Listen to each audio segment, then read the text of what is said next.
What up, everyone? Back for another video. What this video is all about, fire sales, fire sale boxes, what they're about, what they are, and are they worth it? Also going to talk about one that I recently got, because it was worth it. But I'm going to go through some of the lighter notes of things to look out for, things to see if they are worth it on a case-by-case instance. And as always, this is collecting advice, but it's more often collecting advice for beginners. I should really have said that in all my collecting advice videos, because people get on there and they're like, man, I already knew that. It's like, I'm sure you fucking did, but it's not for you. Move on. So it's just here to help out. So if it's not helpful to you, that's okay.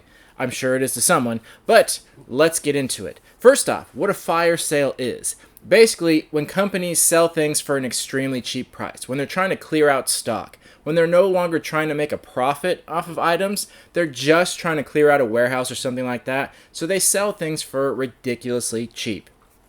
I'm sure everyone's come across them at some point or another. Sometimes they're even like estate sales, something like that. Something where they just want to clear it out because they don't want to move it and don't want to deal with it, so you get really good deals. Now, in relation to subscription boxes, there are different reasons why companies might do that, but it's basically the same thing. They often don't sell individual items. Sometimes they do, but they'll do special subscription boxes, and they're basically fire sale subscription boxes. Well, they'll put in a bunch of random stuff and sell you a box, but they'll do it at a very discounted price. Now, first off, let me say, just like any other specialty box, like I talked about in one of the last or more recent videos, most specialty boxes are not worth it. More often than not, I'd say like 80% of the time, not worth it. And same with these fire sale boxes, probably like 80% of the time, really not worth it. I wouldn't waste any time on it. But that doesn't mean you shouldn't still do your research and see if it is worth it to you. So I'm going to talk about a few points, a few things to look out for. So the first things to look out for is knowing that from that company, when you get a fire sale box, it's going to be repeat items, meaning it's going to be items that have appeared in their previous subscription boxes, so from past months. So if you're someone that watches my channel and you see that if Loot Crate was doing a fire sale, look back on some of the recent boxes. Those are most likely the things you're going to be seeing. So that's something you need to be aware of. You're very rarely ever going to get new items. The only time you would get a new item is in very specific situations, and we'll talk about that in a later point. So just be aware that more often than not, you're going to get repeat items from previous boxes. Another point. The things you're going to get in there are, again, usually, not always, but usually things that are not wanted. So it's basically things that other people didn't want to buy. It's the unpopular items. So, for example, if a company did a certain theme on a box and it just wasn't a popular theme, that theme didn't sell well for whatever reason, they'd probably have a lot left over because they have to pre-order things in advance. So if they have overstock of it, they'll probably put those in the fire sale box. So that's why most of the time they're not worth it, because they're things that people already didn't want, so it's likely that you're not going to want them as well. Again, more often than not always the case. What you're trying to do is find the lowest common denominator of things. So basically, it's things that you've seen before and probably the least popular things. You're often not going to get like the really expensive stuff, the really valuable stuff, because if it was valuable, they'd take the time to sell it. So you got to kind of factor that in. And next, you want to minimize your options by minimizing your risk. And what I mean by that is you got to kind of look at what they're describing. And I'll get into what I bought here. The fire sale box I bought from Bambox was a strictly signature box. Most of the time when they sell a fire sale box, they'll just make it very generic and they'll say random stuff. That's what you really want to be aware of, because that's when you're going to get the least popular stuff, the stuff that didn't sell, the stuff nobody wanted. It's just going to be a bunch of crap. But the more specific they get, the less risk you take. And that's what I mean by minimizing the options, minimizing the risk. If they get more specific, they're minimizing how many options of things they put in there, therefore minimizing the risk. Like this Bambox, they said it was strictly signatures. And that makes it really easy. You know exactly what's going to be in there. You don't know who's signing them, but you know it's going to be strictly signatures, which is a good thing. That minimizes the risk. And again, you're just kind of playing the odds. It's just like going to Vegas. You're never going to be guaranteed anything, but you want to place your bet on what has the highest payout or the least amount of risk. And then the last point I'm going to make is assess the situation. So for Bambox, what their situation was is I believe, I could be wrong, they got bought out. Either they got bought out or they merged with someone else, and they moved where their warehouse was. They didn't want to carry over and ship all that stuff over because it was going to cost a lot of money to ship it to the new warehouse, and they still got to sell it past that. So it was within their best interest to just fire sale everything in the warehouse and just get rid of it. So that's a situation where it's good, where they still have good things in stock, they just didn't want to ship it. There's other situations where it's a company just clearing things out, like I said previously, the things that didn't sell well and are just kind of stacking up in their warehouse, they want to get rid of that. That's a situation where I'd probably avoid. And there's the last situation where a company goes out of business or is going to, like companies that file for bankruptcy, like Geek Fuel, for example. They're not out of business and they haven't filed yet as far as I know, but they're doing a lot of these fire sales where they're selling things extremely cheap and they're doing a lot of put together boxes. That is kind of a 50-50 there, because in those fire sale boxes, you might still get something nice, because if a company goes out of business, they still have those pre-orders that have come in of nice quality stuff, and since they're out of business, they're not going to keep selling stuff, so they'll fire sale all that off, so you have a better chance of getting something more valuable. So assess the situation. You got to find out why this company is doing a fire sale to see if it's worth it to you. And again, it's all statistics, a lot of variables, so it's not a clear answer. Take these points into consideration, think them through based on the information the website gives you, and just kind of make your best guess. As I stated in the first statement I said, it's that usually these aren't worth it. Usually I always check them out because why not? It's like going to a swap meet, for example. I go there all the time. 90% of the time, really nothing there. But I still go because every once in a while you find a hidden gem. So I get emails from these companies saying fire sale. They don't always call it that, but they say like 50% discounted subscription boxes, whatever. And it's like, okay, here we go. So I go look into it and it's like, yeah, no thanks, not really my thing. So no big deal. But this one seemed like a great one. What they were doing, a fire sale on strictly autographs from the BAM box, which is great because that's basically BAM box's selling point. That's the best thing they have in each box. I subscribe to their boxes just to get the signature. Everything else is just kind of extra. Sometimes it's good, sometimes it's bad. It's just kind of a toss-up. But I strictly get it for the autographs. Normally, their boxes are around $50, like $45, $50 range, and you get one autograph. Their fire sale was for 10 autographs for $50. Literally 10 times more than you usually get for the same price. Even better than that, they got more specific. It wasn't just random autographs, it was per theme. So they had all the themes lined up from all their different boxes. So the point I said earlier, minimize the options, minimize the risk. Not only did they say strictly autographs, but they broke it up per category, which is beneficial to me because I'm an avid subscriber to that company. I get their Geek Box all the time. So when I looked into this, I just knew, okay, don't get the Geek Box one because I have all those autographs. So I went with the anime one because I've never gotten it. I've always been interested in it, but never have been into anime enough to spend $50. So that was a good sale for me. The horror one I think was already sold out, which I would have gotten. And the geek one was sold out too, which no big deal. I've already gotten all those autographs. The other one I got was the one, it was a mix of gamer, junior, and cartoon. Now I have gotten the cartoon one, so there I did run the risk of getting duplicates, and you'll see when I show them off. But the other two boxes were good to go. And the other thing is, when BAMBox does autographs, they do very different pictures. And what I mean is, sometimes it's a voiceover artist. I've always said they should do all the characters, but they usually do per character. Like, they did this voice of this character, this voice, and they'll do different pictures. So even if you get duplicates, you're at least getting a different picture than the previous one. So I'm okay keeping duplicates when it comes to that. So when I saw all this and factored in all these facts that I have, it seemed like a really good deal. And it honestly was. But again, this is a very rare situation. So take all these things into factor, and I want you to take this as an example of a positive thing, but also look into the negative as well, and then just kind of weigh the options. If you're someone that watches my channel very avidly, but doesn't subscribe to any of these boxes, then yeah, these fire sales would absolutely be for you, because you're getting stuff that's already been in them, but you don't already subscribe, so that's okay. So that would be a great person to subscribe to those, because you're getting things for crazy cheap. But if you regularly subscribe and they're doing a fire sale, more often than not, probably pass.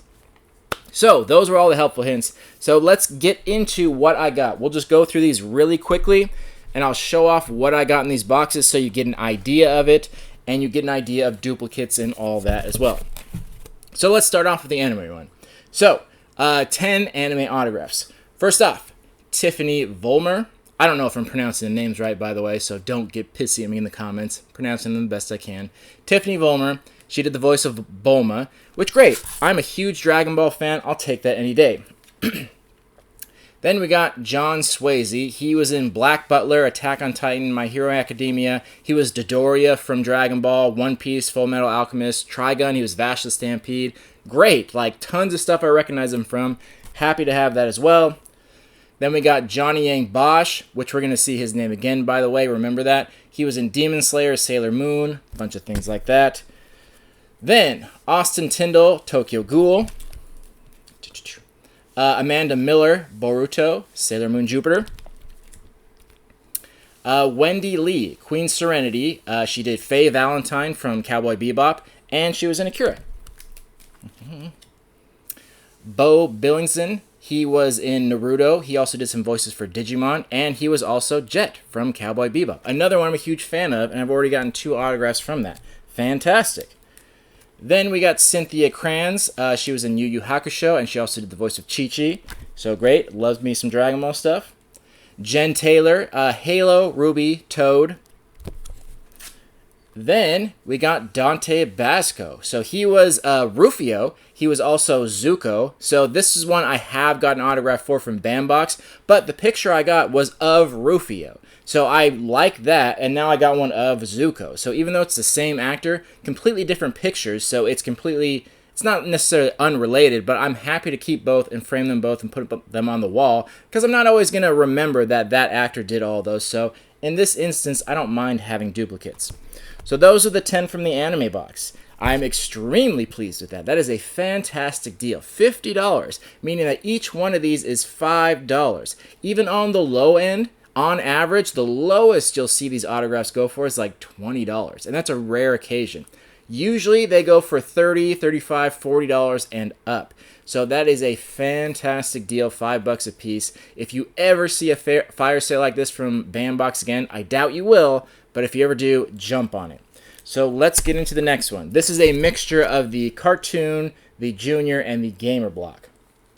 So the actor I said to keep an eye out for, Johnny Young Bosch, here he is again. So this is something to keep note of, that they did separate it by category, but there were some people that crossed over into categories, because he was an anime voice actor, but he's also a game voice actor. So there's some people that did cross over, even if you got separate categories. And I like this one because I'm a huge Marvel vs. Capcom fan, huge fan of that, and he was the voice of Zero. So I didn't realize that when I was doing research on his anime stuff, and again I said Vash the Stampede, and also Broly in some of the video games, so which I think is really cool. So again, same actor, but completely different pictures, so I'm okay with having both. Next, Jen Taylor, and she was the voice of Peach in Super Smash Bros. Again, huge fan. Then this one I already had, April Stewart. Now I had one of her as the mayor from South Park. Now I have a picture of her as Wendy from South Park. So again, I don't mind having duplicates, but if I change my mind, I can easily sell one and make a gigantic profit. Probably won't, but I still can. This is the only one where I got duplicates of. This was Scott Grimes from Steve from American Dad. Great voice actor. Happy to have it. But I already had one of Steve, so this is one I might do like a giveaway or something like that, because I don't technically need 2 of exactly Steve. And from what I could tell, he didn't do any other significant voices. So this is the only one of 10 where I'm like, okay, I might give that away. Then we got Mitchell Whitfield, and he was the voice of Donatello, specifically in the 2007 TMNT movie, which is very specific, which is a little unfortunate, but still, huge Turtles fan, happy to have it. This is another one I got of Lucy. I did have this autograph before because it was in the BAM Geek, but it's a significantly different picture that's more specific to Lucy, so I might actually keep that one. Then we got David Boat. He didn't do a lot of significant stuff. This is one of the ones that's probably one of the cheaper autographs and one of the rare ones because all the rest are pretty high-profile actors. But one voice I did recognize, I don't know if I've mentioned this, I'm replaying all the Kingdom Hearts series, just kind of recently decided to do that. He was the voice of Lexius, which he was in Kingdom Hearts 2, I think briefly, but he was in Chain of Memories and also 358, I think. So I was happy to see that because I just happened to be playing that game again.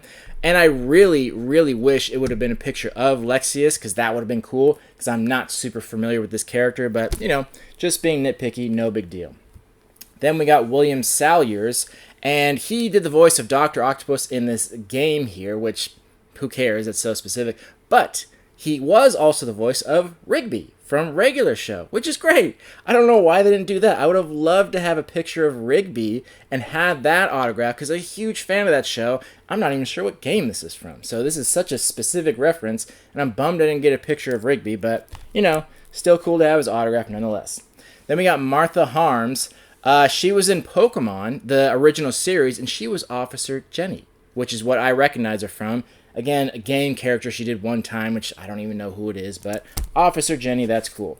And probably the one I was most psyched about, this is actually Chris Kirkpatrick from NSYNC? I always get NSYNC and Backstreet Boys confused. I'm pretty sure it was NSYNC. The guy from that, who also did the voice of this character on Fairly Odd Parents. So not only was he a famous cartoon voice actor, but he's also just famous in general from being in NSYNC and a bunch of other stuff like that, which is really cool. That's really fantastic. So even though it was a like gamer cartoon box, you still got some really famous autographs. So again, let me just reiterate one more time, this is a rare instance of a very, very very good opportunity for a fire sale box. Don't take this as an example to go do that yourself, because again, 80 to 90% of the time, not going to be anything like this. This just happened to be an awesome one, and I'm really psyched I got this. Completely worth the money. I usually would never spend $100 randomly on fire sale boxes, but I'm so happy I did. And honestly, if I had to go back, I'd probably get more, just because it was such a good deal. So yeah, one more thing I just wanted to bring up, collecting device-wise. 8x10 frames at Target. Very nice, very clean, very good quality. $5 all day, not even a sale price. Recently, they went on clearance for $3.75, so I stocked up. But even at the full price, $5 for a nice quality frame, absolutely. But if that's out of your price range, I would go to Dollar Tree. Dollar Tree, most people don't realize, actually has picture frames in this 8x10 size, because that's the biggest they'll go for $1. They're very cheap. They're not good quality at all. But if you just don't have the money and you just want to put it on the wall, it works out. If you want to spend a little more, $5 frame at Target all day. Use your Target card, get a discount. So just wanted to throw that out there because people are always asking about framing. Other than that, that's all I have for you. So I wanted to show you this box, show you some collectibles, give you a few tips and a little bit of advice. Let me know if that helped you, and if you have any more tips, anything I didn't cover in the video, please put them in the comments. All your comments are very helpful because it just adds to the community. We want these videos to be helpful, and I'm not a perfect person. I miss things all the time. So if you have more advice, please let me know in the comments, and I always want to say thank you to the people that do that, because it makes these videos so much better and so much more helpful when you add something in as well. So I really do appreciate that. Other than that, see you next week on next week's video. Thank you for watching and supporting. Love you all. Peace.